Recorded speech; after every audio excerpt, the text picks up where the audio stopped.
The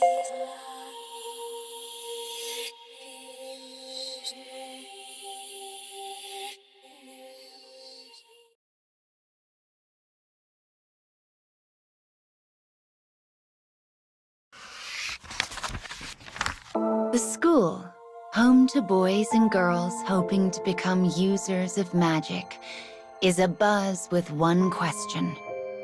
What tricks should they play on the town for the upcoming Halloween festival? The student who puts their education to good use and comes up with the most wonderful trick will be given a coveted title. The girl with wavy hair and her best friends, the boy with spiky hair and the bespectacled girl, are thrilled to show off their skills. The professor makes an announcement to the excited students. The souls of magic users who plot tricks attract demons. And demons will do anything to lead children astray. Once a child is captured, their whole being is sucked away down to the marrow of their bones. It is a pain so great, they regret even the gift of life. So if you ever find yourself suddenly faced with a miracle, do not engage. Do not let your curiosity get the better of you. But none of the students are listening. It is then that a boy, one particularly fond of tricks, yells out, "I will be the king of Halloween this year." A fervor sweeps the school, and the girl with wavy hair swears she will not lose.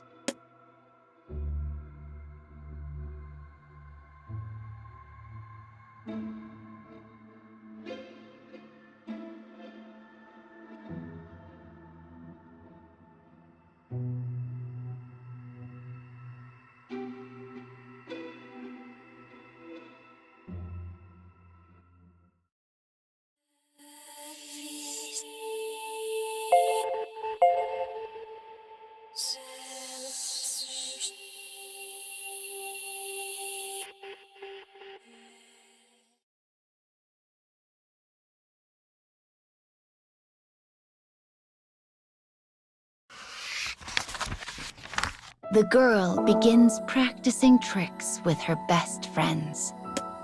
Another day flies by, and before they know it, the night is upon them. They are seeking a level of perfection befitting the ruler of Halloween. The girl leaves her room so she might cook dinner and give her whirling mind a break. As she walks, she spies something glinting at her feet. It is a lovely box. Yellow topaz in the shape of pumpkins dots the cover. It emits a distorted, bewitching glint. Curious, she lifts the lid to find a small pumpkin pie sitting neatly inside. She then hears a whisper. "I will teach you all the magics under the sun. All at the festival will be under your spell." The voice is so sweet and gentle, it is almost impossible to resist. I must eat the pie. She opens her mouth wide. Suddenly, a scream rings out. It is her best friend, the bespectacled girl. The wavy-haired girl tosses both pie and box aside and ushers her best friend into her room. She comforts her as she weeps over her failure, yet on the inside, she is relieved. Soon, the girl with wavy hair returns to her practice in an attempt to shake off her fear. But the next time she looks, both pie and box have disappeared.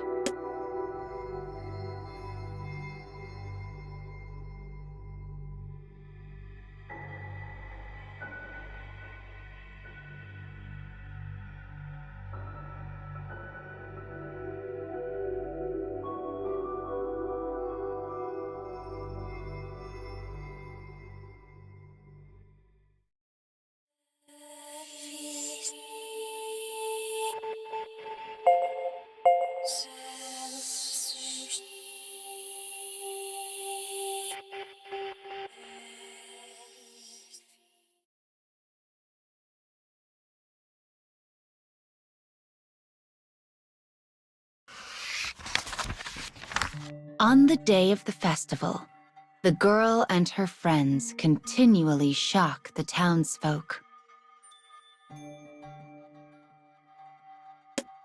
Tiny lamps in the shape of skulls and pumpkins erupt from a large box. Bursts of sound and light explode from their staves.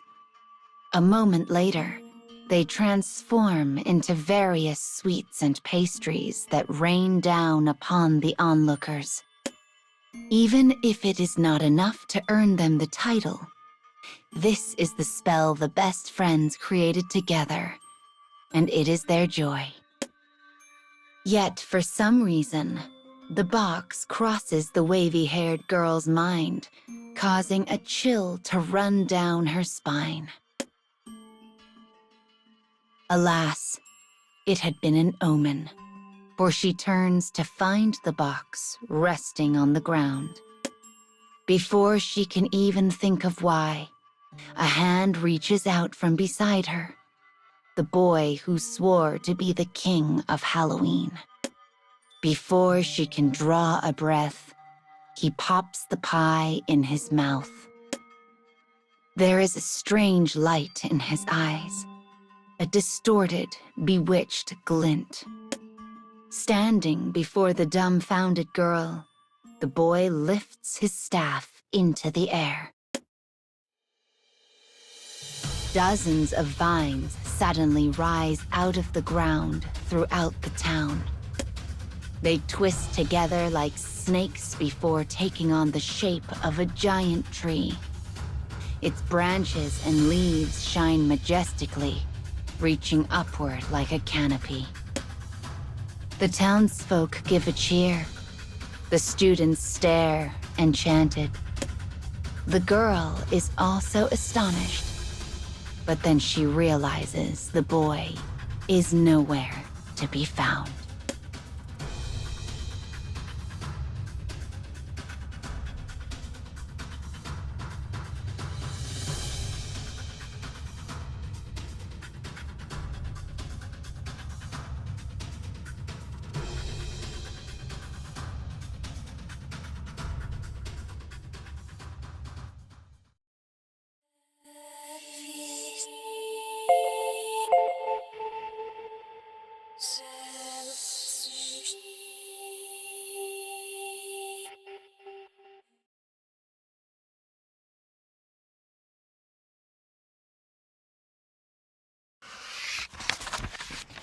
The girl runs then. She rushes to her professor and reports everything she saw. She tells about the box that suddenly appeared before her, about the alluring voice she heard when she opened it. She managed to shake it off thanks to her friends, but the boy had not been able to resist its temptations. The great tree had not stopped growing. Its roots twisted and spiraled and burrowed throughout the town. When they finally find the boy in a back alley, he is already gone. The tree has swallowed him whole. His body is a husk, his weathered skin peeling off in flakes. Worse still, his eyes are wide, and his tongue lolls out of his mouth like some terrible prize. The girl shudders, thinking how she had not been able to stop him, and huddles close to her professor. But at least you are safe, her professor says. Your love for your friends kept you from temptation. The entity in question was called the Pumpkin Demon, and it was something the School of Magic had long yearned to capture. But no matter what manner of guard they adopted, the demon had ever more clever methods to lure people in, and claim their lives in the process. As the professor laments the boy's death, the great tree above glints in a bewitching manner, stealing people's hearts. The girl squints under its light, but her heart has already sunk into darkness. She was lucky to escape with her life, yet this state is but a temporary reprieve.